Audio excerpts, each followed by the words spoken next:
हुसैनगंज फतेहपुर थाना क्षेत्र के सहीमापुर गांव में बीती रात चोरों ने एक घर में सेंध लगाकर चोरी करने के बाद दूसरे घर में चोरी करने पहुंचे थे कि चोरों को असफलता हाथ लगी और वहीं पकड़ा गया। अपने साथी को पकड़े जाने की खबर पाकर भाग रहे दूसरे चोर को चिल्लाने के बाद ग्रामीणों ने धर दबोचा और दोनों चोरों की जमकर धुनाई की स्थानीय ओम घाट भिटौरा पुलिस को सौंप दिया। पुलिस ने चोरों के खिलाफ मामला दर्ज कर जेल भेजा है। जानकारी के अनुसार थाना क्षेत्र के सहीमापुर गांव में बीती रात चोरों ने धर्मेंद्र सिंह पुत्र शिव भूषण सिंह के घर में पीछे से सेंध लगाकर घुसे और घर के बक्से में रखा 5000 नगद, 3 चांदी के सिक्के, 2 सोने की झुमकी व अन्य रोल गोल्ड का सामान पार कर दिया।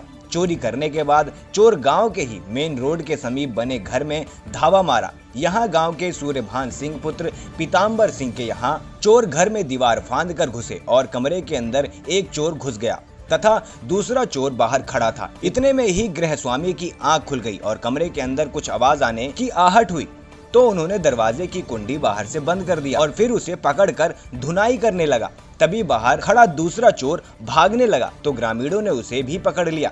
तब दोनों चोरों की जमकर धुनाई हुई। इसके बाद स्थानीय पुलिस को सूचना दी गई। मौके पर पहुंची भिटौरा चौकी पुलिस ने दोनों चोरों को पकड़कर हुसैनगंज थाने में ले आई और कड़ाई से पूछताछ करने के बाद इन चोरों ने स्वीकार किया कि 1 वर्ष पूर्व भी इसी गांव में हुकुम सिंह के यहाँ हुई चोरी में भी इन्हीं चोरों का हाथ था। पकड़े गए चोरों में नीरज उर्फ आसमानी पुत्र भीखू व ललौली थाना क्षेत्र और गांव निवासी जितेंद्र पुत्र संत किशोर शामिल हैं।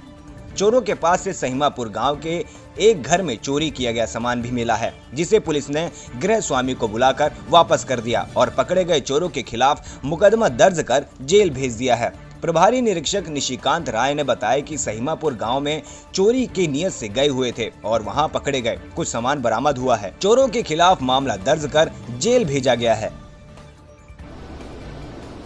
थाना हुसैनगंज क्षेत्रांतर्गत ग्राम सहीमापुर के श्री धर्मेंद्र सिंह के घर में 2 चोर चोरी करने हेतु घुसे थे। ग्रामीणों के सहयोग से हुसैनगंज की पुलिस ने इन दोनों चोरों को गिरफ्तार कर लिया है। इनसे विस्तृत पूछताछ करते हुए विधिक कार्रवाई की जा रही है। इन दोनों चोरों के पास से चोरी की गई संपत्ति भी बरामद हुई है। इसमें से एक चोर थाना हुसैनगंज क्षेत्र का और दूसरा थाना ललौली क्षेत्र का रहने वाला है।